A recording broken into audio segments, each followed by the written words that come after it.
As opposition attacks against the Syrian government grow, U.S. officials say Damascus increasingly seeks help from Iran to hold on to power.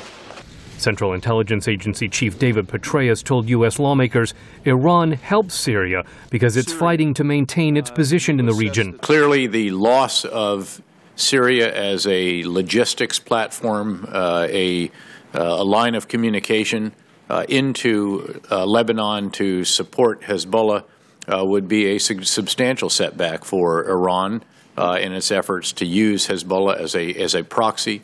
And that is indeed why the Revolutionary Guards Corps Quds Force is so engaged in trying to prop up Bashar al-Assad right now. Syrian opposition member Samir Nasser says Iran must stop backing President Assad. The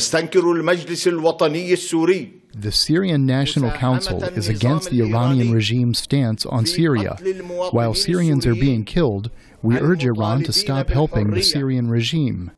Analyst Maru Innocent from the Cato Institute Research Group says Iran and its Hezbollah allies face an uncertain future in Syria. We've seen actually many Syrian protesters begin to burn Hezbollah flags, Iranian flags.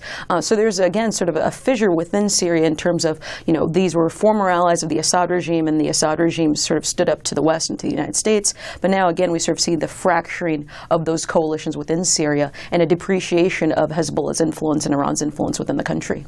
But it's not certain that Iran would lose all influence in Syria after President al-Assad.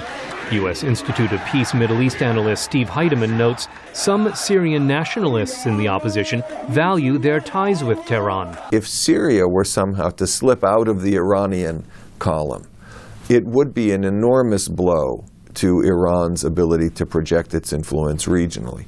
But again, that's only if we imagine that an alternative Syrian government would reorient Syria's foreign policy.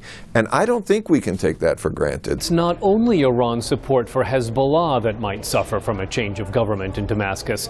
Tehran could also find it harder to supply arms and money to Hamas in Gaza, at a time when Iran's own economy is declining under sanctions against its nuclear program.